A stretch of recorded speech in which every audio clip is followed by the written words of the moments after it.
And so he decided, let's have a food eating contest. So we took all of our extra food and put it on his plate, threw bourbon in there and half a beer and mashed potatoes. And he's eating this stuff up while we're on chairs screaming, go, go, go, 50 of us. So finally he throws up and that's all done. So then Jim's like, well, it's time for awards. He had a permanent Sharpie marker in his pocket and walks over to the wall and writes Citrix Rocks on it. At this point, the manager had enough. So the manager comes over and starts screaming at Jim. He's like, what the wrong with you? And Jim's like, I will do what I want to do. And then George Vanderhoof, who was one of their first employees that came over to Citrix from IBM with Ed, he walks over and the whole room shut up.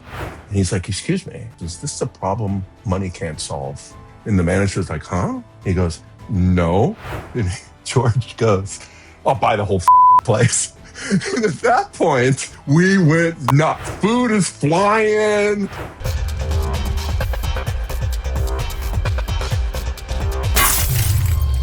Well, hello, Doug Brown. Welcome to the show. I'm truly honored by you joining me and looking forward to our conversation. How are you feeling today? I'm a little bit nervous, to be honest with you. So rarely am I on this side of the podcast, right? Usually I'm the one doing your job.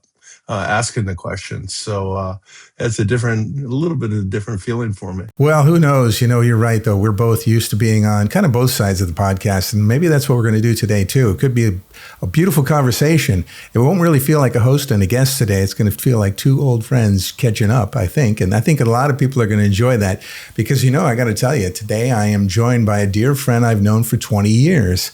I first met Doug Brown in Oslo, Norway in 2005 at a Citrix event back when remote apps and early virtualization felt like the frontier. Now, since then, Doug and I have crossed paths again and again across the VDI EUC ecosystem as the industry evolved. Vendors came and went, and the community itself became a force.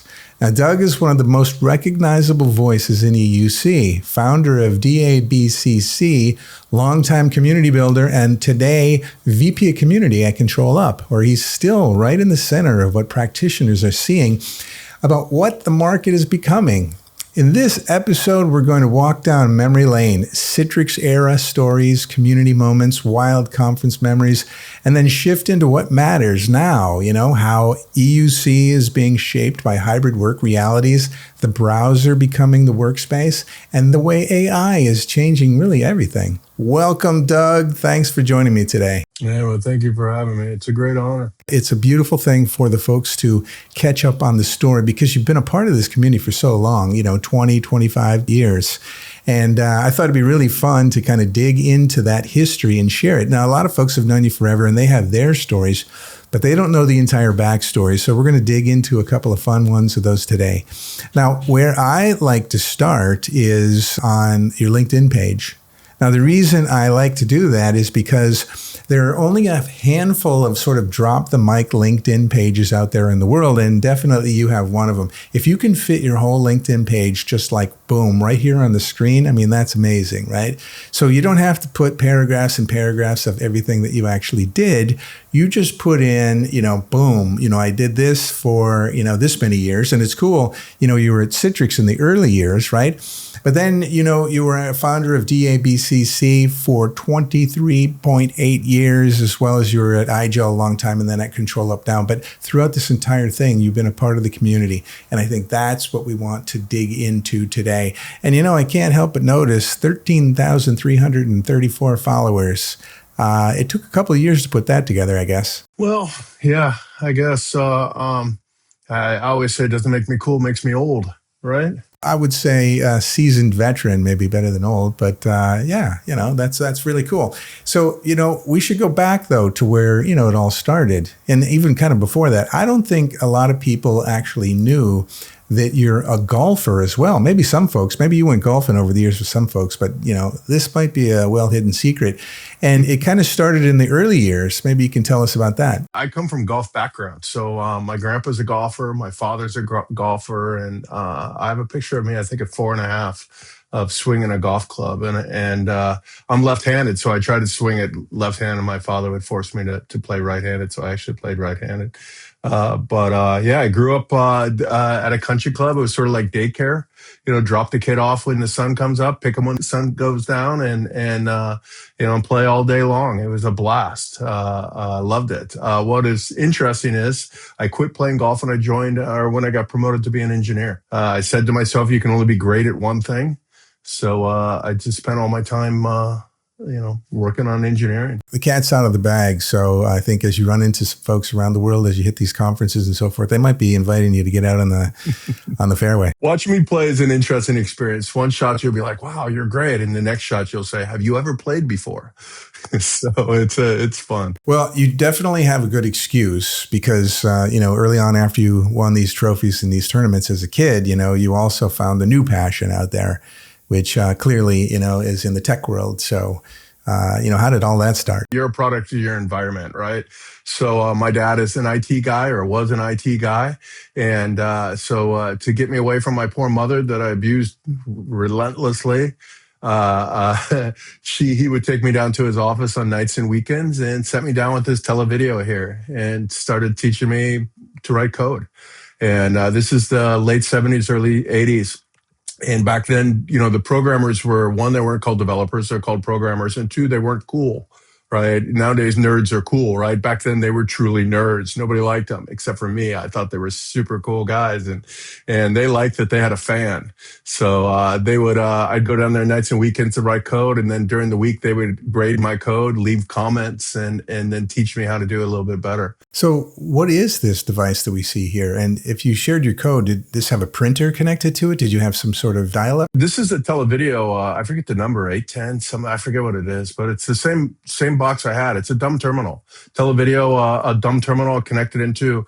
I was playing. My father we had everything, IBM's mainframes and everything. But what they really standardized on in their company was a product called Alpha Micro, and many people confuse that with DEC Alpha, and it's not.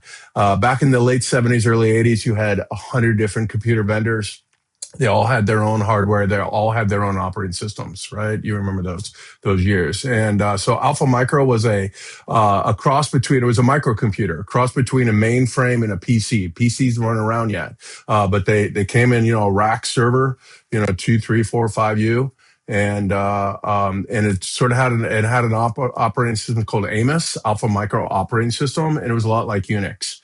So you log in, you have your log, your slice of the machine, right? So those guys could log in, so I log in as, D Brown, and I go, had my, virtual drive, so to speak, right? And then they could come in and see that because they knew how to use the system much better than I did. So they could actually look at my code. So where was the system located? He had an office. I mean, this in the early days, he worked for an insurance company. I'm from Des Moines, Iowa, and Des Moines, Iowa is actually second or first largest insurance city in the world, or at least in America. And between that and I think New Haven, Connecticut, it goes back and forth. So a bunch of big insurance up there and big enterprise, right? So he worked for an insurance company, and that's where I would go down. Later, he actually. Strange story and strange, but back in those days, everyone diversified, right? CBS owned the New York Yankees and Fender guitars, so go imagine.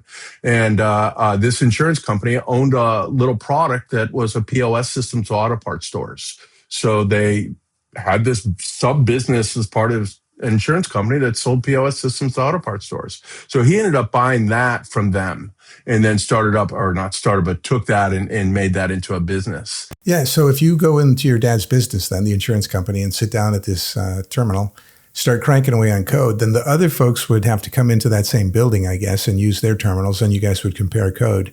Is that, and how old were you when that happened? I remember playing with punch card machines. I had no clue what it was, but I would bang on the keyboard, out they'd come. I'd stack them all up and build forts with them.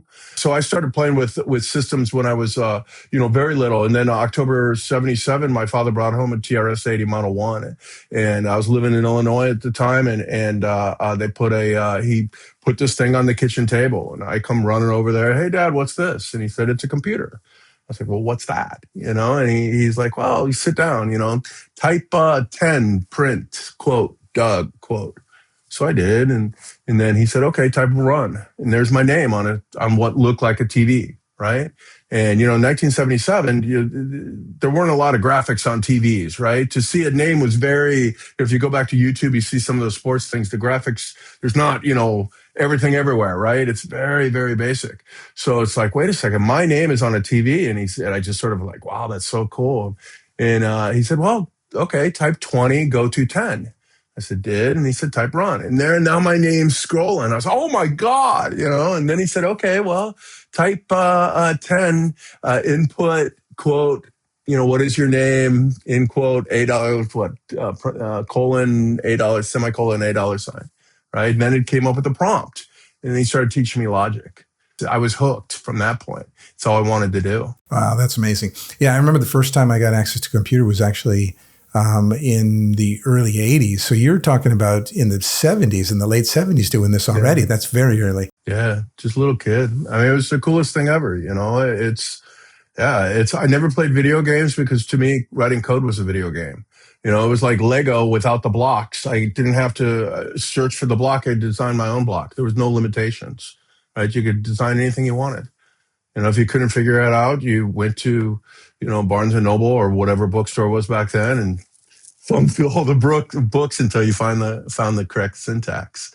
Nice. So now with all these skills, as you become an early young adult, I guess in your teens and stuff, did you turn this into some sort of job, make money on this? That's an interesting story too. I graduated from high school in '89, and for those who remember back to '89, there wasn't Windows yet. There weren't apps yet. There were no iPhones. There wasn't tech. Was Fortran and COBOL, right? That's what ran the enterprise.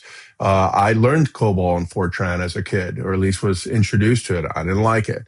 And it wasn't as fun as C and assembly, which was those programs were teaching me. They're like, oh, kid, you'll really like this stuff. It's really cool. And it was, right? And so yeah, I graduated from high school. I look at university and they're like, yeah, Fortran, COBOL. And I don't want any part of that. So I decided, well, let's join military school. That'll be a fun thing. So we'll rid the world of the Germans. I didn't know I'd be living there, but I literally told that to people. And so I went there for a while, and then I came out and took a few years off to enjoy my life because I didn't really know what to do. I'd been a nerd working on computers my whole life. And then one day I woke up and decided, okay, it's time to go get a job. And, but I'm an introvert like most of us, right? I'm a quiet, shy computer guy. So I decided, okay, how do you start getting customer experience? Can you learn to talk to people you don't know? So I was like, well, let's just go to the mall and get a job. Throw yourself into the fire, right? And so the day I started was the day after Thanksgiving, which is the busiest shopping day of the year. I figured you can't get it. It only gets better from here, right? So I took a job at Software Etc., which was fun. And what were you doing there? I was the assistant manager.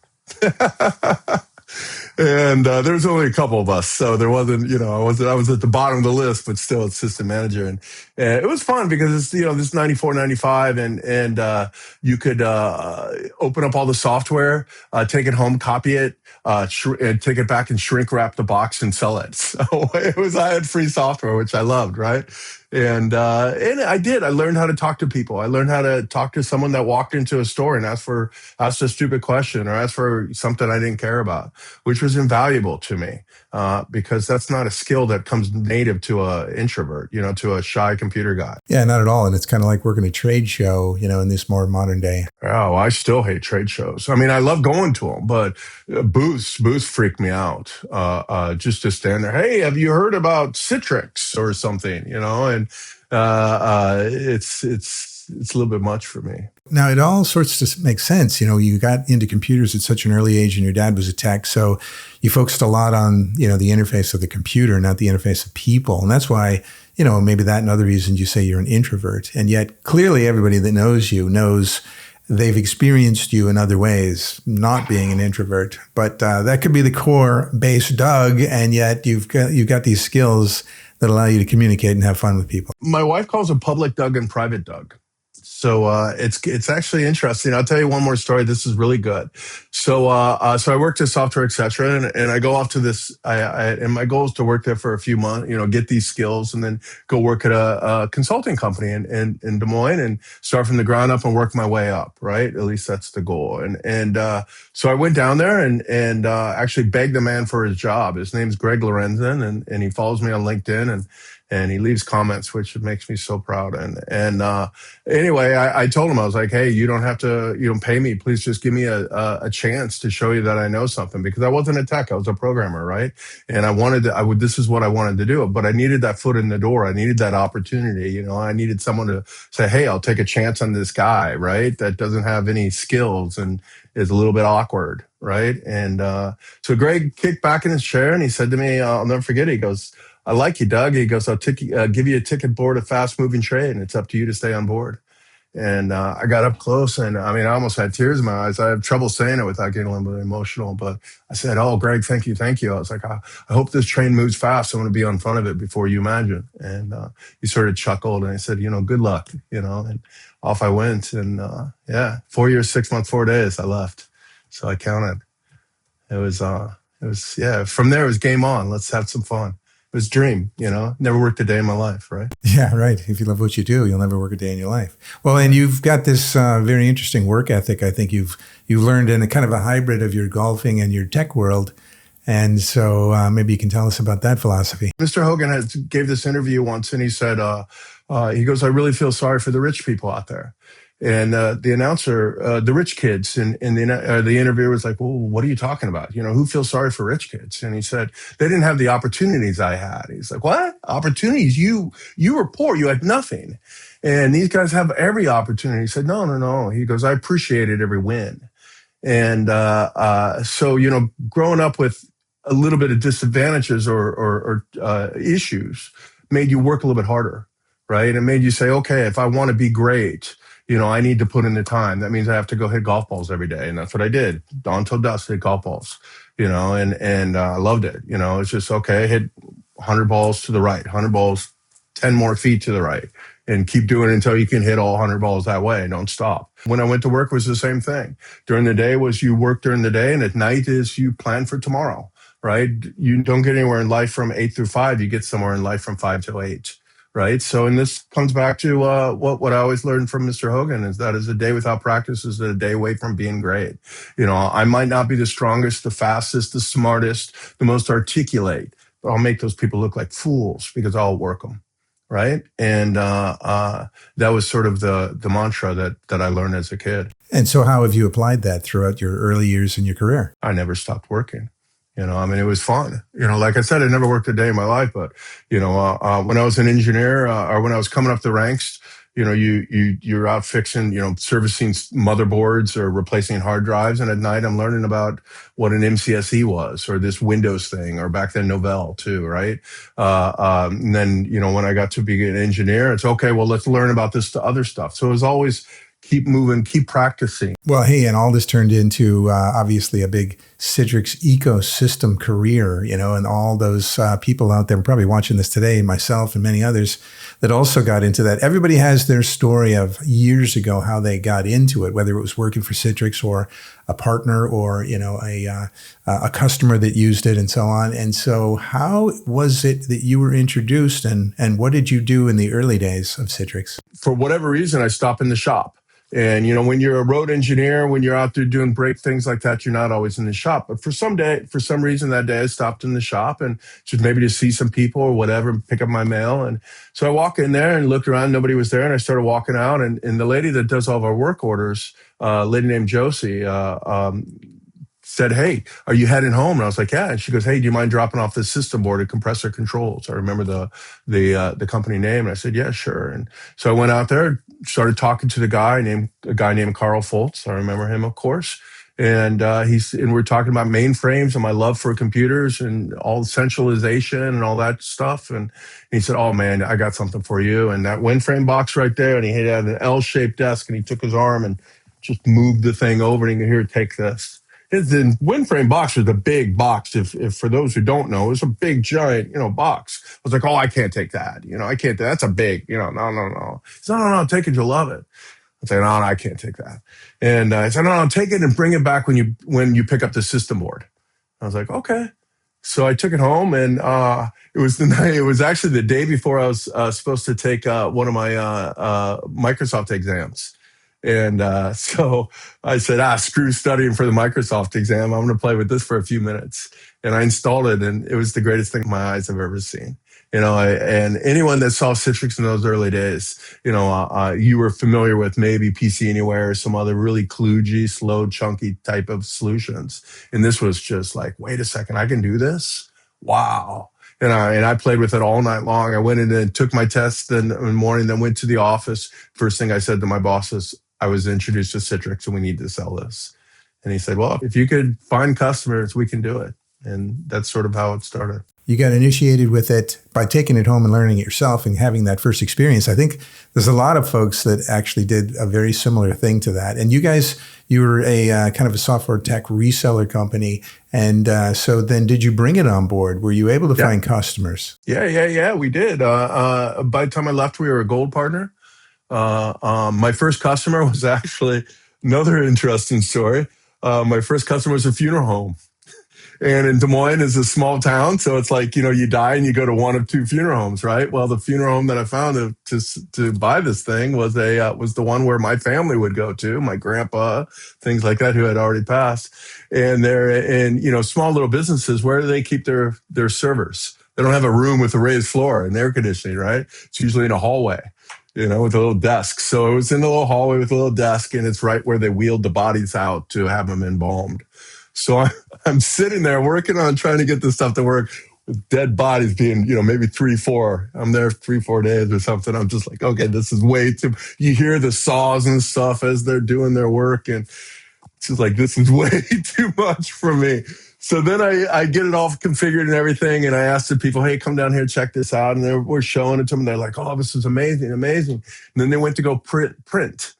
And in those days, Citrix did not print DOS graphics. And DOS was, DOS apps were important, right? A lot of, line of business apps were DOS apps. And I was like, well, I didn't know this. So I called up support, and they said, yeah, it doesn't print DOS apps. So I told them, doesn't print, I looked at them, doesn't print DOS apps, doesn't work, packed up my stuff, got the hell out of there. I didn't even try to argue with them. It was the dead bodies. It was my ticket out the door. So the first deployment didn't go anywhere, but it was definitely a good memory. The age-old story, over the next 25 years, it's always a feature that either they do have or don't have. And, it's even today, it comes down to little features that folks need. Now, that's a pretty basic feature at that time. So I would imagine you went off and you found, other customers. And I would imagine at some point, Citrix was able to print DOS apps, and it kept going. So you did this for a while, and then eventually you actually joined Citrix. Is that right? How did that transformation happen? In those days, they were very simple. Citrix was a small company. The internet was not what we have today. I don't even think Google was around yet. And if it was, not many people knew about it. And so the world was different in how we shared and learned things. And Citrix was, a product that barely worked. Right. It did. For example, the DOS graphics. Yeah, that wasn't there. Right. So there was an art to it. How do you make this thing work? How do you get it to work with all these important apps? So there was a listserv out there run by a gentleman named Jim Kinzig, and started off a handful of people and turned into, I don't know, maybe 1,000. And those were some of the folks that we all know their names, because the early folks, and we started helping each other because I knew something that someone else didn't know, and they shared just the typical thing. We figured it out together as a group, right? And then there was some Citrix folks came into these groups. The big one being Rick Dehlinger, another Barry Flanagan, Vinny Sosa, Arlo Pranos, some great people, and I'm leaving out their names. David Kim. So many great guys that were doing some great work too.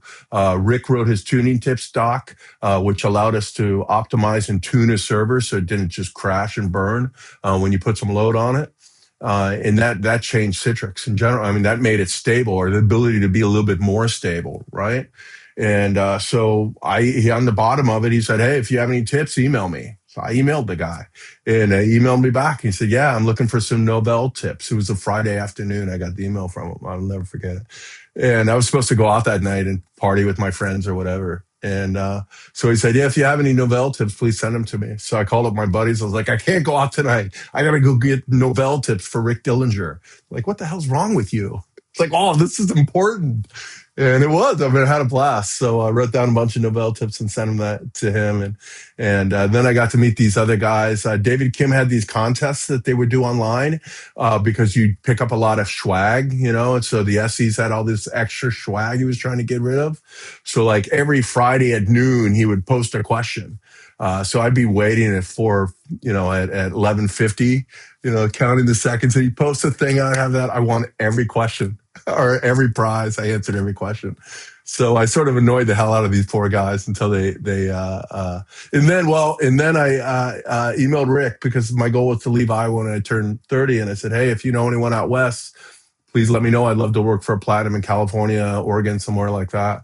And he said, don't send your resume to anybody. I'll get back with you. And before long, I got a call from a gentleman named Arlo Pranos who said, quote unquote, Doug, you might know me, but I know you. How would you like to come work for Citrix? And I about cried. Dreams come true. So where did you move to when you did that? I moved from Des Moines, Iowa to San Francisco, California. So I actually lived in Pleasanton. Now, when you were out there working in the Bay Area, you were working for Citrix, but you were working maybe with the partners. Is that right? This is also interesting too. My whole life's interesting, but I joined Citrix. I didn't really ask him what to do, what I was doing. It was an SC, right? And as a channel guy in SC, I was an engineer. I went out and fixed stuff and built things. I was an engineer in SC, so I took an SC job, systems engineer.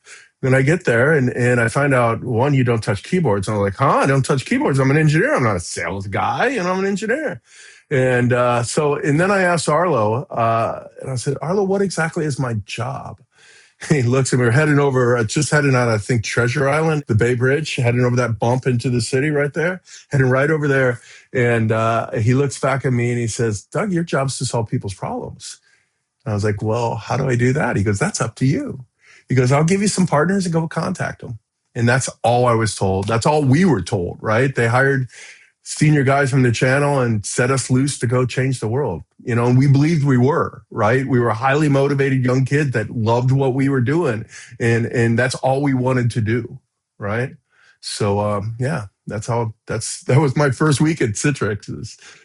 Go figure it out, Doug. Yeah, exactly. And it sounds like you did. And so with that, you weren't focused specifically on the customers. It sounds like you were enabling and empowering the partners because it was a big channel sales operation. Well, in those days, this is before, Citrix was still small, not very small, but it was still a technology company. SEs were SEs. We didn't have enterprise SE or channel SEs or government SEs. We had an SE. The SEs did the webinars, which we came up with. I remember having a conversation. Do we call them webinar or webcast or what are they? A presentation, a web presentation? Right? It was so early that and I remember getting the first bill, it was like $20-some thousand, and I thought they were going to fire me.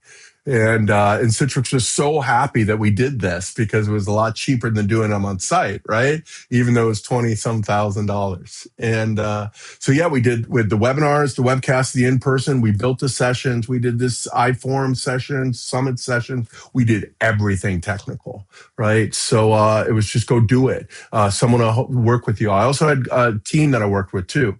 I had an inside salesman and an outside sales guy. At Citrix in those days, the inside sales guy I think they really ran it well. The inside sales guy was sort of the colonel, the quarterback. He saw the lay of the land out there. And I had a wonderful gentleman named Michael Ornstein, Mo.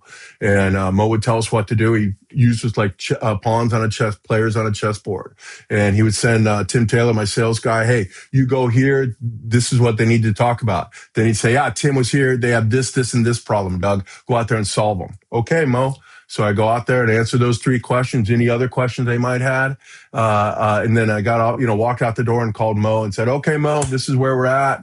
He said, okay, cool. You go here. Right. So it's just sending us around to solve people's problems. When I wasn't doing that directly with customers, we were working with partners. Right. And in the Bay Area, we had some great partners. So we had, Intersys out there. You had Rhino, which was Steve Kaplan's company at the time. And then Capital Network Solutions was the Platinum up in Sacramento. So how many years were you in California working with the partners? 3, just a short time. So it was get out of there. It was expensive. It freaked me out, to be honest. I loved it. I always say it was my biggest mistake was leaving California. I made a lot of mistakes. But my biggest was always leaving California. I loved it out there. I loved the people. I got to meet, the folks that a kid from Iowa, comes out to California. It's a big city. The first day I go outside to have a cigarette and then somebody boos me.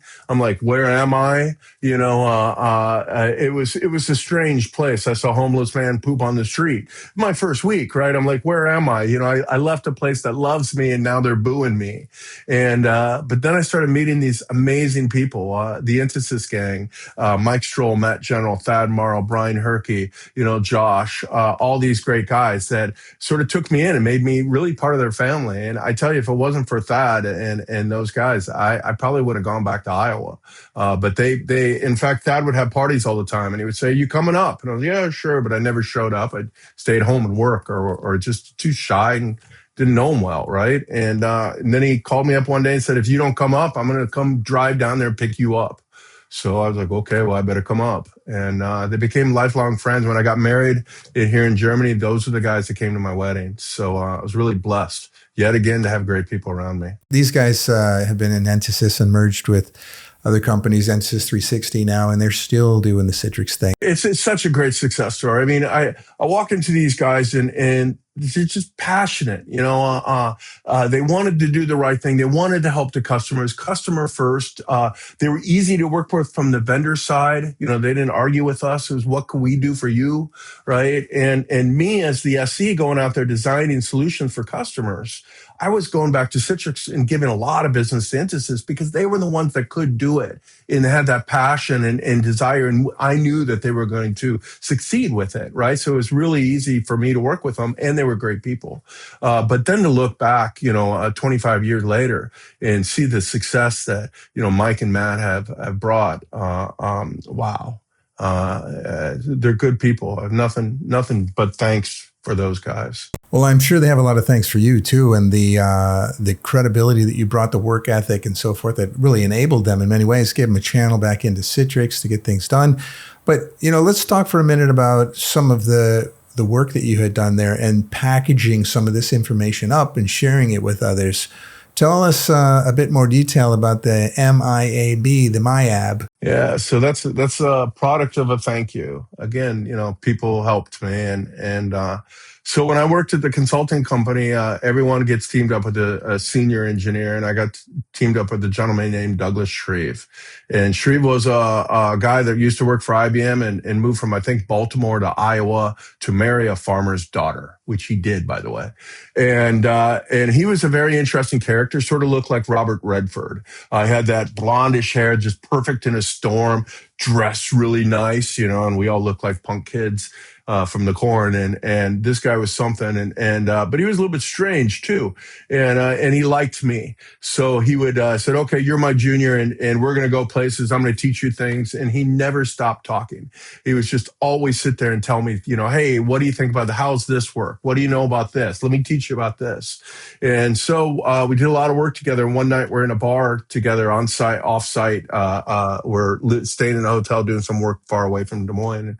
And we're sitting there and he looks at me and he said, Doug, you're a good engineer. You could build a great network. But if the end users don't perceive it's a great network, you will never be a great engineer. And it's just the two of us and we're drinking a little bit. I'm like, what are you talking about, buddy? I was like, I'm the best. I'm the best there ever was, And he's like, no. He goes, I'm serious, Doug. He's let me teach you. He goes, if you could build a network and an arm comes out and scratches their ass when it itches, if they don't know about it, if they don't know how to use it, it's not functional. If you didn't do it right, it's the worst feature in the world. It's non-existent. He goes, let me teach you about perception. Let me teach you how to do the job, not just click next, finish. And that night changed my life. I'm sitting here today for that. And that was the beginning of all these real deep lessons he taught me. A few months later, he calls me up. He goes, where's your documentation? Starts screaming at me. I was like, what are you talking about? And documentation. I was like, we don't do, he goes, we do that now and you need to have it done by tomorrow. So I was like, I got to figure this out. He also threw me in front of a school board to present for the first time. A school board. I hated school. And so next day I'm in front of a school board trying to talk about Citrix, right? Go figure. And but he made you do it, took you out of your comfort zone. So fast forward to I'm at Citrix now, and I call him up when Arlo calls me, and I'm like, Doug, how do I thank you? I was like, you changed my life. I was like, my dreams are coming true. How do I thank you? And he said, don't thank me. He goes, you did it. He goes, just go teach someone else what I taught you. So I come to California. I know these Intersys guys a little bit, right? But again, I'm staying home. So what do? I have nothing. I don't know a single person. So I sit down to thank them. And I start writing. And I start writing how to do the job, how I did the job, what Doug taught me, what Shreve taught me. And I wrote it soup to nuts from the day you walk in the door until the day you walk out successfully. And I mean, that changed my life too. And then I call him up again. I was like, man, you can't stop helping me. And he's like, but just keep going, Doug. Don't stop. So that's how you wrote Methodology in a Box, you're saying? Yeah, that's the reason I wrote it. And then how I wrote it, I sat there for a year and wrote. I had nothing else to do. So what happened? Did you publish this? Did you print it? How did you share it? Every quarter we have in those days we had every quarter we went down to Florida. We had quarterly meetings with all the SEs. Jim Erdo, one of the best guys ever, brought us down there. And once in the 5 days, I go sit outside the back of the Westin Hotel in Fort Lauderdale. There's a little path there and a little bench halfway down that path. And Rick Dehlinger and I would sit there, and it was the high point of my quarter, is to sit and talk to Rick for 15, 20 minutes. Well, I had been writing this thing for a year. I printed it off. It was this thick, and we're chatting, and I had my bag with me, and I opened it up. I handed it to him, and I was like, I've been working on something, Rick. I was like, what do you think? And he starts flipping through it, and and I asked him, I was like, well, what should I do? And he goes, yeah, post it. So I did, and I gave it away for free on DABCC.com. I wasn't trying to make money. I was trying to share something. The goal was to thank Doug, to share what I was doing, and Citrix was paying me. So I didn't see it as a profit center, but it was the best decision I ever made because it took me around the world. So you posted it so folks could take it and either read it or print it out and carry it with them. Yeah. And I would imagine you got a lot of feedback on that. Yeah. It was, well, you had both types of feedback. People loved you for it. You taught them how to do the job, basically. But then you had a lot of people, or not a lot, but you had a few partners call you up. I'll give one, and I'll call him by name. Mark Westlane from Right Systems, one of the greatest people on earth, calls me up. He's just like, what is wrong with you? Starts screaming at me. And I knew Mark by this time, but he's like, what is wrong with you? You just gave away all the secrets. And I told him, I was like, dude, if this is what you sell, there's much more to it. This is just the basics, And he was so mad at me. And anyway, about 6 months later, he calls me up. He's like, this is the best thing for us. We go out there now and say, hey, we know this guy. This guy works with us. This is just the basics. We do all these other things. If someone only does that, well, that's the simple stuff you get off the shelf. And so Mark got it real quick. Well, and this enabled you to then, like you said, go around the world and present this information. Yeah, it's how I ended up in Norway, right? I was invited in 2002, actually, to go to Norway from a company called Comex. And I got an email saying, hey, how would you like to come to Norway? And so I told my boss, and he said, no. I was like, well, why? He's like, well, why would you go to Norway? Right? And this is the days before people flew around. You had influencers, none of that, right? And so I was like, yeah, I don't know why I would go. I was like, no problem. I thought it was sort of strange. And then a year later, I get the same email from the Comex saying, how would you like to go? So I went back to my boss and said, hey, they emailed me again. He said, no. I said, do you mind if I take vacation? And he said, yeah, you want to take vacation? I was like, yeah. I was like, I've never been to Norway. He's like, who's paying for this? I was like, they are. He goes, why? I was like, I don't know. So I ended up, I was like, he's like, well, okay, well, if they're paying for it, you can do it. You don't have to take vacation. Strange, but have fun. So that was 2003. And the first time I went over to Norway. And then we met in 2005, which was, coming back yet again. So they invited you back in 2005. And yeah, that is interesting because this is when I joined Citrix, right? I joined late 2004. I was with Net6 at the time. We had an SSL VPN gateway. plus, another product. The other product was being OEM'd by Cisco. So I thought for sure, we were right there in the Bay Area, right? We were just going to get gobbled up by Cisco. And all of a sudden, late 2004, we get acquired by Citrix. And, for me, it's like, who the heck is Citrix? What do these guys do? They make orange juice. Yeah. And Mark, orange juice. And then Mark flies out and meets the whole team. And it's like, well, you got to like this guy for sure. And so that is, the opportunity that I had then was to take the SSL VPN product, which was the Access Gateway, and really fly around the world and launch it. And I go, okay, this Citrix company is for legit. They've got partners everywhere and customers all over the place. So I was well received in Asia Pac, through Australia and China and New Zealand and everywhere, Hong Kong and so on. And then I went out to Europe to do the same. And I landed, on a stage in Oslo to do a presentation.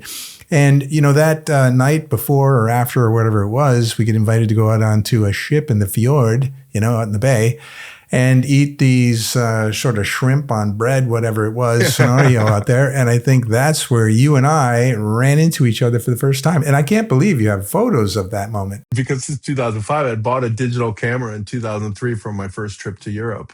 I was like, okay, I'm going to Europe. I got to buy one of these digital camera things, so yeah, I brought it with. And I don't have a picture, unfortunately, of the two of us. But I have one of you separately, and of course that chaos on that boat. And I remember those shrimp. It was just the big buckets of shrimp directly out of the ocean. I'm pretty sure. Still the eggs and the tentacles and the eyeballs, and I ate a bunch of bread, and that was it. Yeah, they saw me fumbling around trying to shuck the shrimp, and it was like, well, you can go hungry doing this because you just don't make a lot of progress. So somebody came over and they just started speed shucking it and popping it on the bread. So I was able to eat that day. But that was an amazing space to know the folks out there in Oslo and how committed and happy and supportive they were.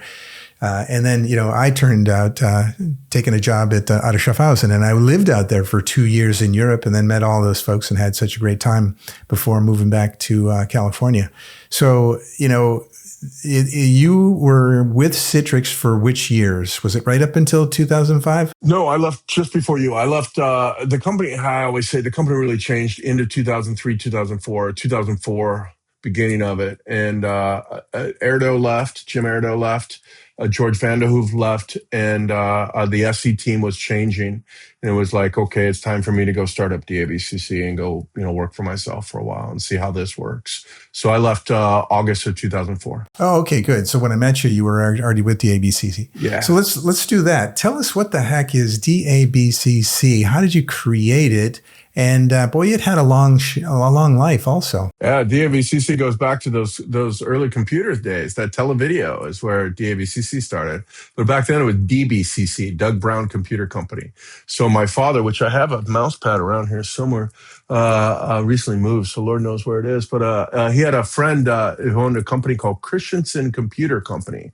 And on mainframe or DOS screens in those days, it was all spelled CH or C space H space across the screen, and then Christensen Computer Company. So me being a little 7-8-year-old, I was like, well, I need a company. I'll call it Doug Brown Computer Company. I wrote it the same way, Doug space O, or D space O, UG, whatever, right? And I wrote that on every little app I wrote, every little routine I wrote, every little function I wrote, whatever, because we throw these up on BBSs, right? And so I had this thing called Doug Brown Computer Company, DBCC. And so then on January 9th, 1999, I finally got DSL, an IP address I could, do something with, and a learning web server. So I decided, hey, let's build a website, and let's get dbcc.com. That sounds cool. Doug Brown Computer Company. I'll resurrect the childhood boy's dream, right? And but it was taken by Desert Breeze Community Church. And those are the days of open relays, if anyone knows. So Desert Breeze Community Church, I apologize. I sent them a lot of spam email from bill.clinton@whitehouse.gov through those open relays, right? God doesn't need a website. Please give it to this Doug Brown character. So I added my middle initial, and that's how DABC was started. I built it to started to learn about IIS and web servers. And I started, and the idea was just to share what I was doing, as a consultant, as an engineer out there in the trenches. You start writing things, you're learning stuff, again, those are the early days of IT, of Windows, of computers as we know it. So a lot of stuff didn't work. So we're helping each other. So I shared it. And I started doing more and more Citrix stuff. So more and more Citrix stuff got up there. That's also how, Citrix got attention to me. I got their attention was through that. So yeah, it was started as just a project to learn web servers, and share with my friends. But then you turned it into a full-time consulting business, I guess. When I left Citrix, by then, we're doing a lot of impressions and, methodology in a box, put my name on the map. So it made logical sense to go out and a lot of fun to go work with all these different ISVs.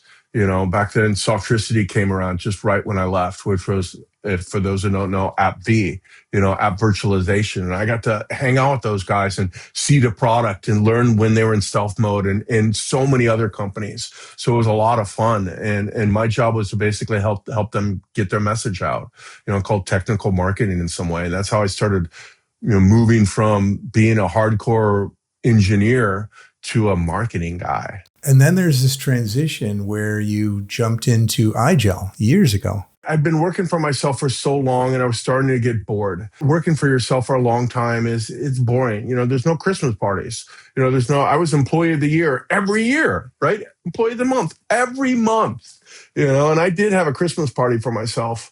I did. And so I started playing with the idea of getting a job again, a real job and going back to work again and for a company and having, comrades, right? But I didn't know who or what I wanted to do. I didn't have the skills of an engineer anymore, right? Nor did I want to at that time. So, I didn't know. So I was doing podcasting. I was doing a podcast with Jed Ayers. He had just joined iGel. And when we did this, we had a bunch of static on the line. So we couldn't record the thing. It was just a poor connection. This is 2016 and December of 2016. And so I told him, I was like, hey, we can't record this. I don't want to waste your time. Let's just reschedule. And he said, well, I'll give you a call and I'll tell you what I'm doing off the record. And those were the best part about DABCC was all the off the record, the behind the scenes, what's really going on, how the magic is made. Right. And so he calls me up and we're chatting and he's telling me all this stuff. And I interrupt him and said, Jed, I know what iGel is. They're a great company. They have a great management tool. This is, I get it. He goes, Doug, the problem is, this. Brian knows it. Dave knows it. Brad knows it, but the world doesn't know it. I was like, well, hire me, man. I'll tell the world. And I don't know why I said it. And I think maybe, for whatever reason, flippant comment.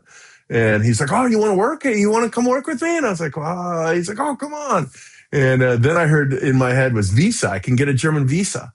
And I knew Timo over there and I knew some other people and I did really love the product. And back to that televideo, right? When I was first introduced to Citrix, I said the first thing out of my mind, in my mind was, oh, where's my dumb terminal, right? But in those days, thin clients were slow and chunky and nobody really wanted them. By 2016, 17, thin clients, the hardware was Moore's Law kicked in, right?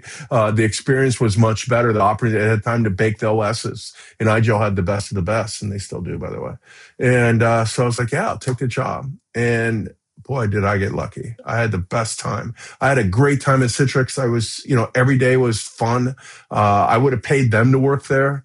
And I never thought I would have that much fun again until I joined iGel, and I had more fun. It was just an absolute blast, great characters, and yeah, it all made sense to me by then. Sort of like almost full circle. You can come look at your life and start seeing why things were successful, why things failed, why people were successful, why they weren't, things like that. And I also understood Mark a lot too when he talked about Citrix being a rock band. What's that mean? What's he mean? Does it mean we're out having a lot of fun and drinking beer, doing drugs? No, not at all. That's not at all what we're doing. What we're doing is we had a family. It was like, it wasn't a job. It was an adventure. We're hitting the road, we believed in each other. right? We had this vision that we were accomplishing something much bigger than the sum of its parts, right? Or so much bigger than any one of us, right? And at iGel, I saw that in action, and I was old enough and experienced enough to now realize what was going on, and I would take a step back and enjoy it, and something special. That's nice. And you weren't just on the outside, as on the periphery. You were right in there as a very influential member of the, as an employee of the company at iGel. So that's cool. How many years were you there? Almost 6 years, which is the longest job I ever had other than working for myself. So I know you guys, like you said, you're a rock band, and you guys are like brothers, brothers and sisters and so forth, and really, working, playing hard and so on. And you got married during that time, and you invited obviously a lot of the folks from iGel there. And I hear there's kind of a crazy story with Jed at your wedding. It's a continuation. Paybacks are a bitch. So, and if you mess with me, well, I will get you back. So, for whatever, when I moved to Germany, you start eating, Germans love Italian food. And when you eat Italian food in Germany, you pay your bill and then they say, hey, would you like a schnapps? And so, what's that? Well, I learned about Sambuca, and I really love Sambuca because I love black licorice. So, and a nice little schnapps after dinner. It's really wonderful. So, anyway, at iGel, somehow it became a thing to start drinking Sambuca. So when we get together, we're Sambuca shots, get all lit up and have a good time and go take over the world, right? We can do it. We're number one, best software. Yeah, right. And they hire. One night, one time, Jed is having he's going down to the Infinity Hotel in Munich and to check it out. And this is the hotel where he did the iGel Disrupt thing for many years. And he wanted to see if this hotel was good enough for this conference. It was a brand new hotel. So we're going down there to have a marketing meeting, and he invited me down. And so we do the whole meeting and everything. There's about 12 of us, we're happened to be him and I walking down the hallway. And I look at him. I was like, dude, you're not going back to your room, sending a bunch of emails and going to sleep at 9. You're going to come drink with the boys and girls tonight. He goes, okay. I'm like, really? So, well, long story short, about 2:00 in the morning, he comes running out of the bar with the bottle of Sambuca, screaming, yeah, I bought the bottle. So fast forward.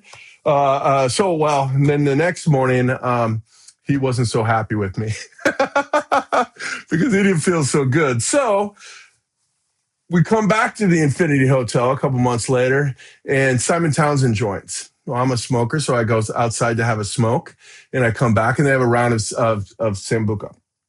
And so we take that, and I go outside to smoke 20 minutes, a half an hour later. We come back another round. Every time I go out to smoke, I come back another round. Next thing I know, I'm so drunk, I go to my room and just pass out. And I leave all my stuff down there. I figured they would get it, and I go back to my room. And the next morning I showed up, and they're like, yeah, we were drinking water. I was like, really? He goes, yeah. Paybacks are a bitch, Doug. I was like, oh, now I got to get you back. So Jed comes to my wedding. I invite him to the wedding. Wonderful guy, absolutely wonderful guy. And he comes to the wedding. Jed, my Intersys friends, Costello, Eric, some great people I met through my life. My Iowa friends, they were like, Germany, are they still at war? That's one of them said, are they still at war? I was like, no, they're not at war anymore. Is that in Europe? Yes, it is. And so anyway, my California friends and Jed came out. And boy, my stories are long, but, I'll get to the point. So anyway, at the end of the month, May 1st of every year in Germany, they have a big bonfire. And big places like hotels and a small town, they'll collect all the wood and they'll build this big bonfire. And on May 1st, they light it. All the town people get around and chant and sing and drink and whatever. And so my wedding was on April 27th. And we're Americans. So we told the guy we want to light the bonfire. He's like, you can't do that. And we're like, but we want to. And he's like, you can't do that. So anyway, I proceed to get Jed royally drunk on Fernet Branca while I'm drinking water. So after about 14 shots of Fernet Branca, my friend Dan Costello comes up to me and says, Jed just grabbed a candle. He's going to light it. I was like, what? Huh? You come with me. So we run down there, and there's Jed standing like this, screaming and yelling, I'm an IT baller. I'm an IT baller. Look what I've done. And then later the manager is like, what is wrong with you people? And like, so yeah, he burned the wedding down. So I would imagine when this podcast is done and posted, Jed's going to come and watch this. So he's going to really smile when he hears that story. Is there any other particular message you have for Jed? Imagine you're talking to him right now. Oh, well, Jed is, there's so many people in my life that I have, nothing but thanks for, right? I think every person is a product of their environment. The people that were blessed them with their time, right? With their support, with their trust. And, I've had that from consulting, from my entire life, right? I can go through these people one after another. I know who they are. And Jed's one of those people. I joined IGEL just sort of on this fluke, and he supported me along the way. And the other thing is, when I joined IGEL, he was like, well, what do you want to do? I was like, well, that's an interesting question, and he's like, well, you're an evangelist, but what else would you like to do? I was like, I want to build a community, and we'll talk about that. But he allowed me to do it, and he gave me the freedom to do it my way. Jed has been one of the most supportive, forward-thinking people there is. I don't think that we would not have the IGEL community of 14,000 people today. We would not have the Control Up community. Wouldn't have the Workspot community. A lot of other liquidware community. If it wasn't for Jed's understanding that to give an inch, we get so much back. Right. And he got all that. So to Jed, I just say thank you, thank you. And I'll also say, I left IGEL before Jed did, a year before Jed did. And I left because I was bored. I had built a community. I was done with my job, and I was just sitting around. My employees are doing their jobs, and I felt guilty. And when I left, I felt so guilty for leaving the man, because he had been so good to me. And he's just one of those special people in life that you meet that's bigger than themselves, right? He's an honest, good man, and that's rare. Well, I'm sure he's going to watch this, and he's going to appreciate that message. And, you might not believe this, but Jed has a message for you. Oh, no. Doug, this is a little surprise message as part of your podcast with Brad. I just want you to know how much I appreciate you and how much we value you here at Control Up. You have fans and friends all over the world in the EUC community, and I know many of them will be tuning in. It's funny how life often comes down to a few small moments and decisions that change everything. One of those moments was our breakfast in Bremen 10 years ago, when you were looking for a project to keep you in Germany. That conversation changed both of our lives. The time we spent together building IGEL was some of the most meaningful and rewarding work of my career. And getting the chance to work with you again and try to change the world a second time at Control Up with DEX and autonomous endpoint management, it's a big time gift.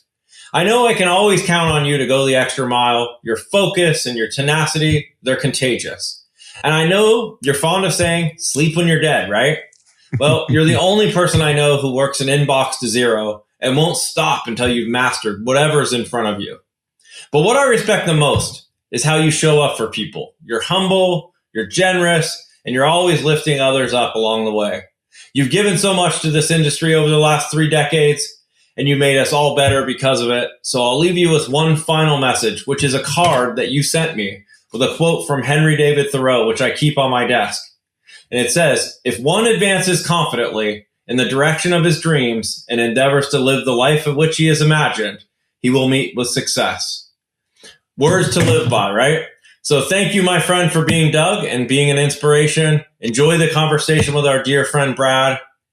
Love you so much. He's a good man, and life, business is interesting. You really get to see what people are made of, and it's all fine and dandy when everything's going well. It's when shit hits the fan, it's when there's an opportunity to take that one position or get this front seat or whatever, right? You start seeing what people are made of. And, I've been very lucky to have worked with so many people. Jed on top of that list. Jed's a special man. Yeah, he is for sure. And he was very generous as I reached out to him and asked him for a quick video favor. He was more than happy to do it. And you can see the message was amazing. So thank you, Jed. Yeah. And, I know you've run into a lot of folks over the years and you got a lot of great friendships. business and otherwise. And I know a lot of it came from the Citrix days, your years at iGel, your years at ControlUp. There's just all sorts of people. You probably, you can't mention them all, but you certainly had a ton of fun with all these guys over the years. Yeah, I mean, like I said, I got lucky. I always say there's an old Grateful Dead song that goes, "Shook the hand that shook the hand" of P.T. Barnum and Charlie Chan. And I sort of got to live that. I got to meet all these great people, and actually know them a little bit too, and you had Brad Peterson, the other Brad Peterson on, right? I mean, I got to talk to that guy, and he knew my name. And it was like, I just never understood why anybody would take that time to care about me. So yeah, I mean, just lucky beyond belief with all these people. I mentioned Flanagan. I've known Flanagan since day one, right? He was one of the people I knew prior to joining Citrix, and one of the people I was really happy to and excited to meet when I first walked into Citrix. People like James Davis. There's another one. The one, a lot of people know James. Well, I met James a little bit different than everyone else met James. At my first day at Citrix, when you go to your first QBR, when all the people get together because you're a road engineer, you work in your home office, and who comes up to me and says, "Hey, who are you?" Who's the first person that walked up to me? James Davis. And James then introduced me to all these other people. It made me feel comfortable, and he made me feel at home. That's priceless, right? So yeah, you're so lucky to have these people. I'm so lucky. And you've certainly known Jim Erdo for a long time. There's a few people that made probably a bigger impact on this, on EUC, server-based computing Citrix, that aren't recognized, aren't known. And I think probably Jim Erdo is probably the first on that list. He was the first person hired at Citrix for an outside employee. He built that systems engineering team. Web interface came out of that storefront. We built things, we designed it, we had passion, we did all this stuff, and that was Jim who did that. Jim was our leader. He let us work hard, play hard, and when we did wrong, he protected us and then corrected us, or told us we were right. They just didn't understand yet because we were too far ahead of the game. There's no one that's in those days that I had a bigger impact than Jim, and he's just been super kind to me the entire time. So I've to this day, another person I just love to no end. Yeah, and you guys had a lot of fun together, and Jim's got a fun message for you too. Hey Doug, Jim Erdo here. Happy birthday, Merry Christmas, Happy Hanukkah. Something special is going to be happening soon. I understand you're going to be talking with my good friend Brad Peterson. What are you guys talking about? I think it's going to be awesome. Make sure you mention my name 6, 7, 8, 9 times, whatever you feel comfortable with. But in my humble opinion, don't really tell them about that time when you and I were at that Citrix thing and you know what happened up in that conference room. I don't remember that one. I remember Buca di Beppo. What happened to Buca di Beppo? Buca di Beppo was, I think, the end of it. The last QBR might have been the last QBR we had when I was there, and that Jim ran. I don't know. There might have been one after it. But anyway, so we would go down to Florida every year, and we'd have our quarterly meetings. And one night we'd go out as a team, and we would have dinner and do whatever, play games or bumper cars or whatever we were doing, right? And so this time we rented half of a Buca di Beppo. A Buca di Beppo is sort of like an Applebee's. It's that American store or restaurant that's not really fancy, but so we had half of this. The other half is just families, old people, kids, grandma, grandpa taking their grandpa or grandchildren out for dinner, right? And the other half is these 50 prima donnas that late 20s, early 30s for their year-end party. And so we had one gentleman, a man named Charles Dworkas, who was going to get his stomach stapled. And so he decided, let's have a food eating contest. So we took all of our extra food and put it on his plate, threw bourbon in there and half a beer and mashed potatoes and whatever, just dumped it all on his plate. And he's eating this stuff up while we're on chairs screaming, "Go, go, go," 50 of us throwing money at him like a crap game on a street in Harlem or something, right?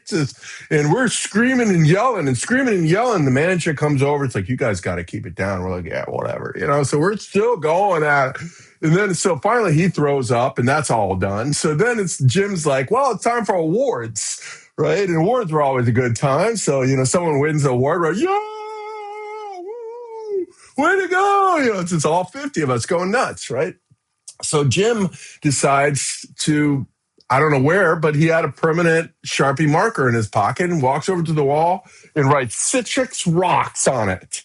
At this point, the manager had enough. So the manager comes over and starts screaming at Jim. He's like, what the wrong with you? And Jim's like, I will do what I want to do. And the manager's like, you will not, you're out of here. And Jim's like, And all these 50 guys are circled around him screaming. Just, we would burn the place down, whatever, just screaming, right? Going crazy. And then George Vanderhoof, who was one of their first employees that came over from IBM or to Citrix from IBM with Ed, wonderful, wonderful person, very quiet man. And he walks over and the whole room shut up.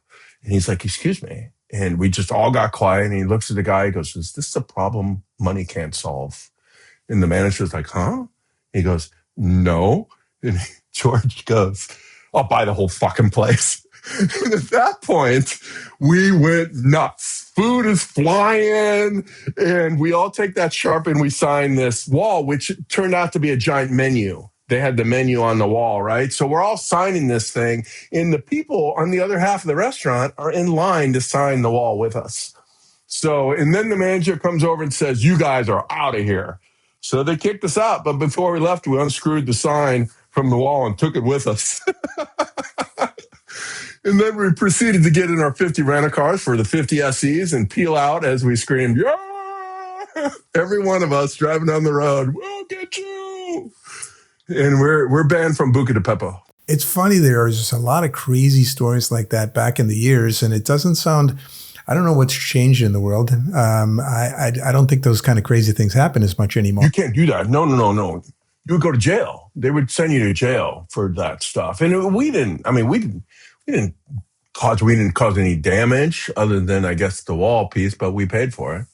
So we did pay for that. Cool. Well, hey, let's shift into some more, rational world here, a little more calm. And, I want to go into your album collection. So over the years, you've collected so many albums, and we can see that right behind you there is, I don't know how many there are, but, and there's also, you have a cool story about how during the lockdown, you had listened to this person about this, and then you finally met him. I'm a lifelong music fan.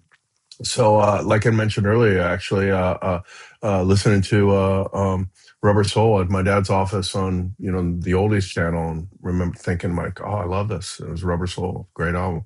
So I started collecting bootlegs as on tapes during the 80s and 90s, and then got into collecting vinyl. And there's YouTubers for everything. And here I am in Germany. I have just an absolutely wonderful wife. I describe my wife as she's an only child. Her father is an engineer, and he sort of raised a girl that loves stuff that a guy likes. She likes computers. She watches the Apple keynote with me. She's interested in all this with how things work. But her mother raised a girl. She likes the purses and makeup and whatever, So I have the best of both worlds. She's absolutely the best person on earth is my wife.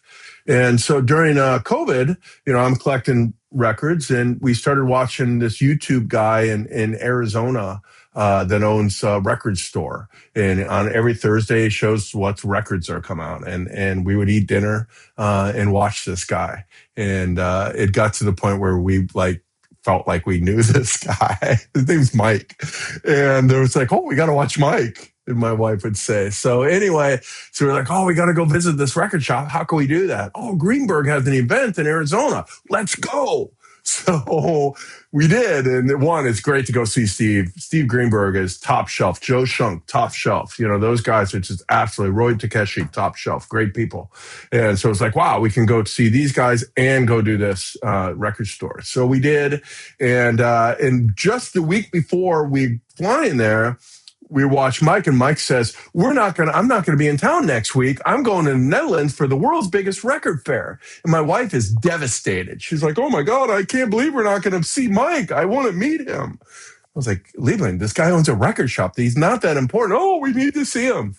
So we get there to Arizona, and she's like, well, if we go real early, maybe he will still be there. So I was like, okay, you really want to meet this guy? So we did. We got up and we went there. And like I said, I'm an introvert. It freaks me out to all this stuff. So I told her, do not go and annoy this guy. Do not do it. Do not embarrass me. And so we get there and he's not around. And she's like, oh, he's not there. And the next thing you know, he pops out of the back room, his head, and she comes over, he's here. It's like meeting a beetle or something, And so she's like, should I say something? Like, do not say anything to him. Do not embarrass me. So we're checking out, and she says to the clerk, she goes, we come all the way to Germany to see Mike. Oh, you've done that? Well, I'll go get him. So Mike came out, and we talked to him for 20 minutes, and got a picture with him. So it's always fun with my missus, and she makes my dreams come true, I guess, by meeting Mike. For sure. No, that's a great story. And I was at that event. It was one of the only events I went to, the Greenberg event, but I remember seeing and meeting both you guys there. Now, when you refer to your wife, you refer to her as my wife. You never refer to her by her name. Oh, Christine. So my wife's name is Christine. We call each other the Liebling, which is like darling in German. And Christine. Christine is an absolutely wonderful person. I met her. She worked for ThinPrint way back in when, and she was actually introduced to me by one of my friends that I met up in Sweden. Back to the Nordic connection that we have, right? All roads lead back to this, the Nordics. Who we guessed, right? And so Kent Sutherland introduced us. And sort of love at first sight. Been with her ever since. Nice. Hey, what is she pointing at in this photo? I think she's saying I'm number one. Okay. I thought she was pointing at some sort of ornament that she liked, but no. No, this is actually interesting. This picture is, again, it's we've been so blessed with all these great people, and so I met this just most amazing guy, Christian Reinecke, if I can say his name properly, who runs a great company called SOAP. XOAP, and in Cologne, Germany, and we became friends. So I said to him, sent him a message like, "Hey, what are you doing for New Year's? You guys want to do something?" Him and his wife, and he's like, "Oh, come over here, and we'll have a great time." So we did. We went over to Cologne and spent Christmas or New Year's Eve with him the day before and New Year's Eve. And this pictures here is Christine and I at a New Year's Eve party with Christian and his wife. So Joanna. Nice. Yeah, great photo. And I guess just before that, you guys took some Christmas photos. Yeah, well, these photos are actually recent. So and it's not Christmas, it's actually Crispin. It's a holiday celebrated across the land. You don't celebrate it? You don't know about Crispin? Where have you been? No, you mean across Germany? I hadn't heard of Crispin. No, across the land, across the globe. It's a global thing. Crispin stands for Christmas beginning. And in Germany, I'm an American. In Germany, they put up the Christmas tree on Christmas Eve. And in America, we go crazy, right? We put up our Christmas tree in like October, nowadays. But when I was a kid, you put it up on the day after Thanksgiving, or that Saturday, that weekend, right? You have Thanksgiving, then up come the tree, up come the lights, and we have our festive holiday time, right? And I come over to Germany and there's no festive holiday time, It's like, wait a second, there's no tree, no lights, no music. I mean, come on, this is, we're missing an opportunity for a party here. I did not like that. So I invented Crispin 5 years ago. And this is the first Saturday after the third Thursday of every November. And this is the day we put up our Christmas tree. We decorate the house, put the lights up, and we also exchange one present. Which I've expanded into 2 presents or 3. I also give her matching pajamas, which I make her wear and take pictures of. Is that right? Yeah, I remember. I remember Christmas 2003. Because you guys are quite the influencers. You took this photo, the matching pajamas, and you posted this on LinkedIn. Do you guys do this every year? We do it every year, but we don't. I don't give permission to post it every year. Permission to post is a little bit difficult. Oh, I see. You got to get permission. Got it. Yeah. So that's true. And I was impressed by the fact that you did this. And I think 2003 Christmas, you posted this early enough that, you're a tech influencer, but you might be a fashion influencer too, because I ended up seeing it that year and I go, Doug, hey man, those are cool. That's awesome. Yeah, you gave me enough time before Christmas where I got a speed order in, and I found them, and then we took a photo too. So way to go, man. You're influencing people anywhere and everywhere on all topics. I love that. I absolutely love that. That is super great. Well, hey, let's shift gears again, man. I found this crazy photo out there of you guys just floating around the Dead Sea. What happened? We had E2E in Israel a few years ago, and it happened to coincide right when I joined ControlUp. And so we also had a marketing QBR at the same time. So I was already in Israel, although it would have gone down separately. And then a few of the E2E guys. E2E is E2E VC, Alex Cooper's event that's been going on forever. It's also called Pub Forum originally. It's another great community event that's throughout Europe. Sometimes he does some in the US too, but it's probably, they do them twice a year. One of the best community events you can go to with amazing people that just want to share with each other and have a good time. But every now and then they'll do an odd one where they'll go to South Africa or Israel or Japan. Well, this year we went to Israel, and ControlUp took us on a Saturday, took us on a tour, and Eugene took us up to the Dead Sea, and we floated around. And if you ever get the chance to float on the Dead Sea, it's indescribable. So I'm a pretty big guy, and there's another guy, E2E guy, Rob, that's even about this much taller than me and a little bit wider, and a big man. And to see both of us just sort of floating on top of water, it's not like you're doing the back float. It's like you're trying to balance on an exercise ball. It's the most amazing experience you'll ever have in your life. And it's and just not in this picture, if you go out a little bit to the left, 50 miles or 20 miles, I don't know, is where Jesus was baptized. So, which is sort of neat too, right? Nice. There. Yeah. Now, why does it look like you guys are covered in mud? People pay for this. They go to spas. I bet maybe your wife or daughter, they go to that spa and, they put the Dead Sea mud on their face to with all the minerals and salts and magnesium and chloride or whatever else is in there, right? And so that's the mud that's directly in that water. So you float and then you cover yourself in mud.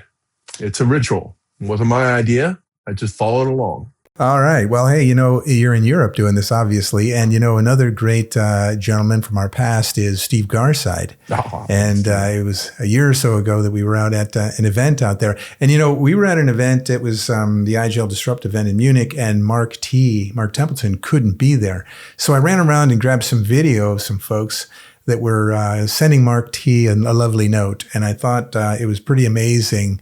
And let's take a look at one of those notes right now. Hey, Mark, really miss you, and it's really hard to give you a hug when you're online. Can you please next time just let me know, because then I will come down and pick you up, honestly. Hi, Mark. Long time no see. We have spoken for a while. We have been hashing over old stories that were in the prime time of Citrix, when you were at the top. Hello, Mr. Templeton. Oh, God. We miss you, and we wish you were here. And Henrik stole my line because I was going to be the one picking you up. And Henrik was like, no, it was me. And then I said, no, it was you. Calm down. Come down. The next thing you know, we were rumbling around. Come down. Please, you can come and see us. And thank you very much for all you've ever done for EUC and all of us. Mark, I wish you were here to protect me from Mr. Garside.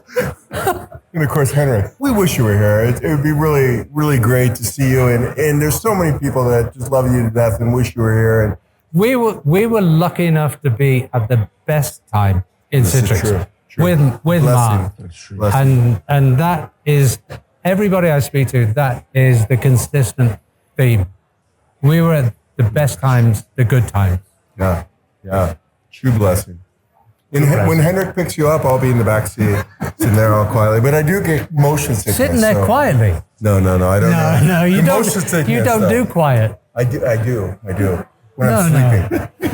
But I do snore. So we see you next week. Next week. See you soon. See you in October. Yeah, that's good. But I remember that. That was great. That was absolutely great. Yeah, I sent a video of just like a dozen people or more sending a little note to Mark, and I just remembered that segment with you guys having such a good time. Well, you've had a lot of great times with a lot of great people over the years, that's for sure. And, here's just a couple of photos from the last event you went to, which was the EUC meeting you guys just had. I think it was in Stockholm. Is that right? Yeah, no, just outside Stockholm, but yeah, in Sweden. Kent's event. Like I said, I met Kent in 2003, and every few years he invites me up. I don't know why, but I love going up there, and just absolutely great people. So yeah, fun.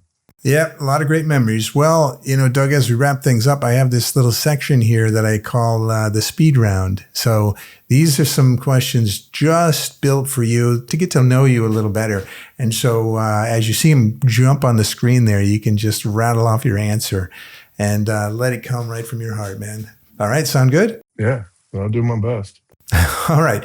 Well, hey, the first one is kind of a softball to warm things up. Are you a texting guy or a talking guy? First of all, email me. I'm business. Email first, then text. But I text and then say, oh, do you want me to call? Are you free to call? Yeah, got it. Cool. All right. Hey, and number 2 is first word that comes to mind when you hear HDX. Yeah, HDX was after my time at Citrix, right? So I was in the ICA years. So I still refer to it as ICA. Right.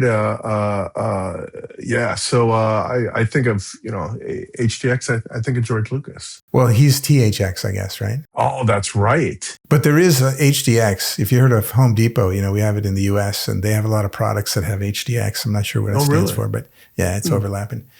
Hey, number 3 is the most overhyped end user computing term you've watched come and go. They all are.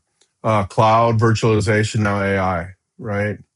I mean, I don't know which one's a bigger, but, first is, cloud. Everyone's cloud. Oh, we're cloud, right? And then virtualization, Citrix. Oh, we're app virtualization. Oh, no, we're app presentation virtualization, right? So then, let's just buy ZenSource so we can be virtualization, which I think is the best money Citrix ever spent, besides buying your company. But that's a different one.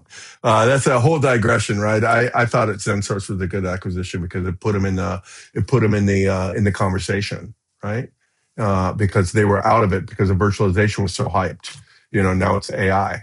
Number 4, the quietest feature or capability that actually closes deals. Oh, that's a good question. I mean, that's really a good question. That's not a speed round question. That's a deep question, Brad. That's a good one. So the quietest feature capability. Let me be so bold to say user experience, that user experience, the ability to understand a product is so underrated and so overlooked, right? If I'm saying that correctly, that I think maybe that's it, that products are easy to use and understand. User experience is not just, is my system fast? It's also, does the UI work? Am I comfortable? Do I know how to use it? It's the soup to nuts. Can I sit down on my computer and achieve my goal? Right? That's user experience, right? Not just that my software is great. No, this is what Shreve taught me, right? If I build the best software in the world and they don't know how to use it, that's a poor experience. That doesn't work. They don't use it, right? So user experiences is that whole process from, acquisition to, Jane, the angry user, being happy with it, right? Yeah. Well, and you guys know that because you track all that stuff. At Control Up, we do, yeah. Yeah, exactly. And so, everything that happens in a user experience is everything that's happening to them because they're going to complain about stuff that has nothing to do with anything in particular necessarily, right? And so that's definitely what I mean also is the broad base user experience because anything could set them off to make them want to go and join another company. Correct. And so you got to track all that stuff and realize how important that is. So I totally agree. End user experience in the broadest sense. And you better make sure you got a handle on that. So yeah, that's cool. Hey, and number 5, now a non-control up tool, but what's one tool every end user computing admin should master? I would say today, AI. AI is the big one now. We need to understand AI. We need to understand how it fits in. We need to understand how to build these prompts, although that'll change over time, quickly.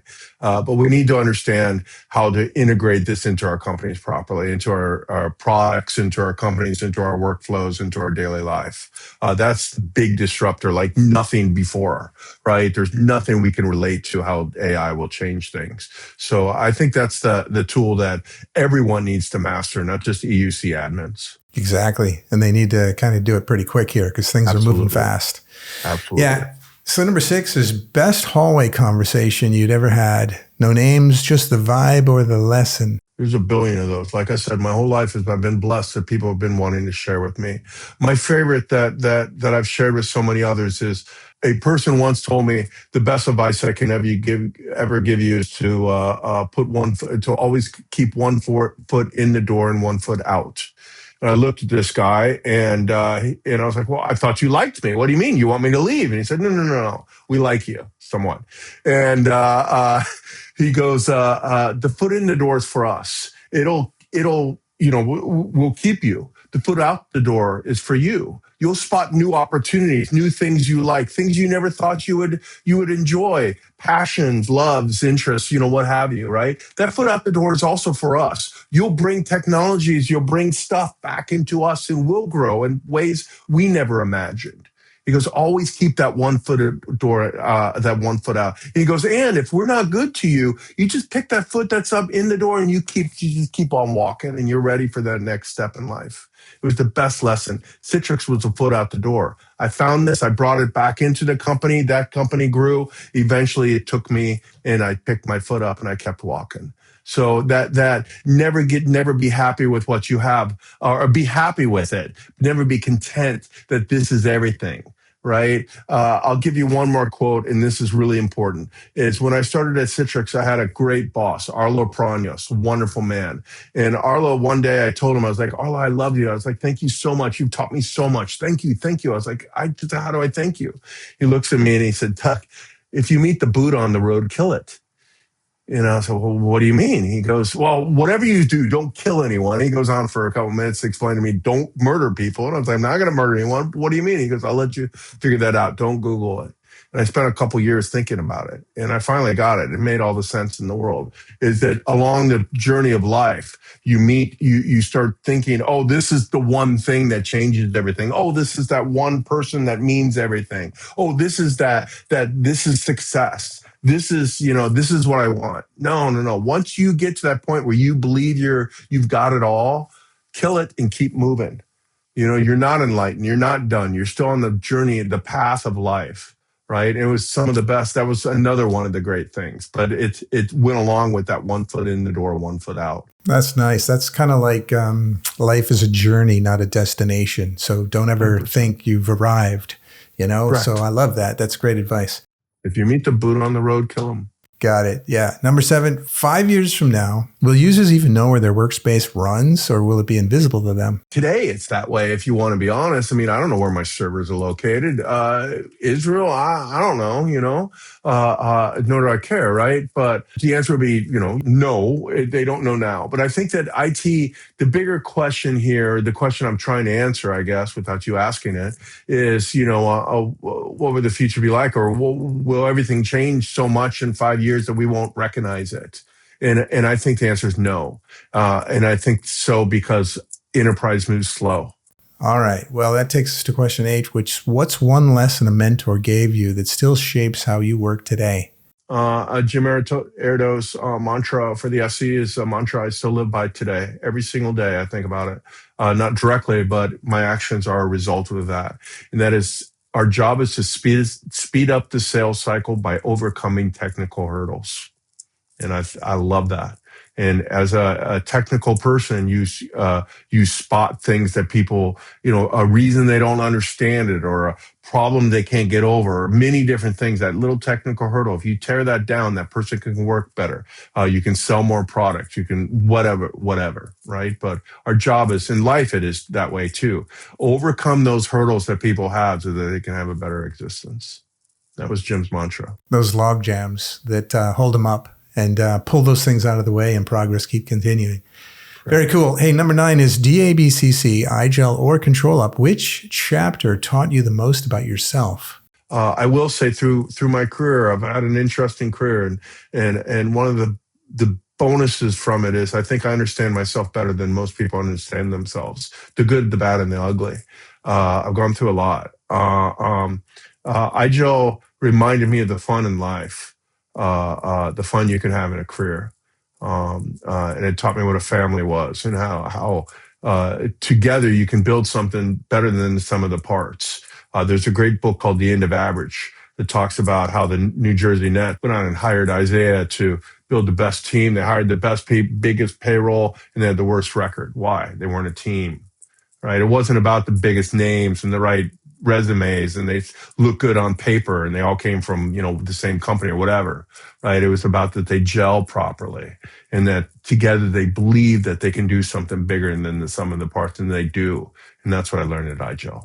I saw it at Citrix. I learned it at Agile. Beautiful answer. Thanks, man. And that takes us to our final question, number 10, which is if you could give your 2005 self one piece of advice, what would it be? Wow, that's a great question. So in 2005, life was completely different. I had just left Citrix. I was a year out of Citrix. I was still very technical or somewhat.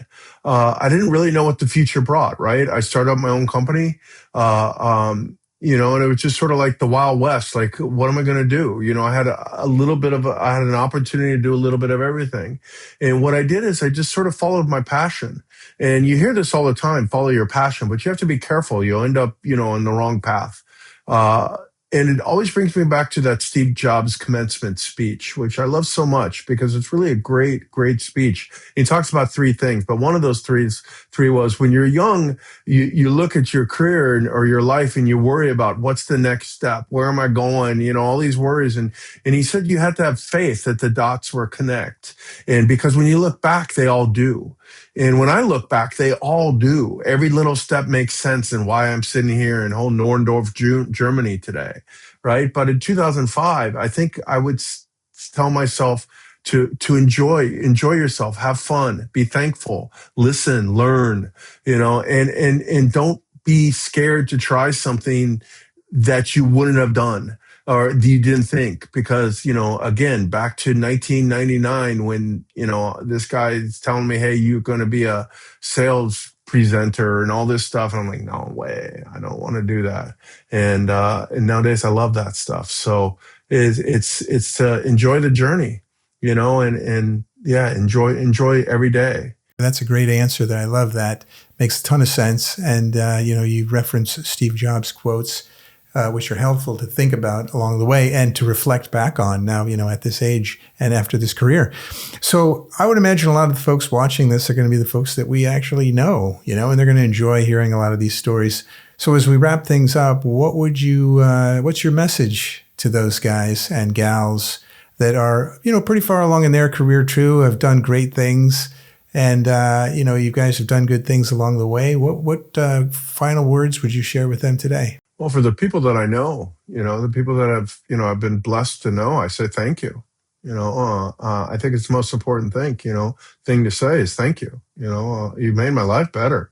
I get emotional thinking about all the people that, made my life better. And I wouldn't say I returned the favor in every way. Thank you. Thank you, so much for giving me so much of you, right? I get emotional thinking about it, thank you. And for the people that I don't know, I hope to meet you, and like I said before, just don't be scared to try, and don't be scared to say hello to somebody. As an introvert, the best thing that I was ever given was the ability to walk up to someone and say hello. And I don't know how I got that, but, by the good graces of the good Lord, right? But, thank you. It's been a great, great ride. Thank you. It's a great message. So Doug, this has been a blast. Thank you. And not just for today, but for the years of friendship, mentorship, and for being such a steady, generous voice in the EUC world. You've always reminded us that the job is to help people and that community isn't a marketing tactic. It's a mindset. And so I tell you, a lot of people will still want to connect with you. And for those listening, if they ever do want to reach out to you, what's the best way? The best way is join the ControlUp community. I have to say that, right? Or join a community, please. Join a community. Don't reach out to me. Join a community. Reach out to the other people that you love, that love the same thing that you do, and you'll find friendships in there. My favorite thing about the iGel community and ControlUp community is watching people build friendships. At iGel, I watched a bunch of folks that then became friends for life. They go out for dinner. They know each other's families. That's really cool, right? Well, yeah, just a reminder that Doug is the VP of Community at ControlUp, and you can certainly always reach him on LinkedIn, but is that the best way? Yeah, the best way, db@controlup.com. Thanks to Eugene, I have that great email address, db@controlup.com. If I'm no longer at controlup.com, it's 5 years from now, dbrown@dabcc.com is always the way, or LinkedIn.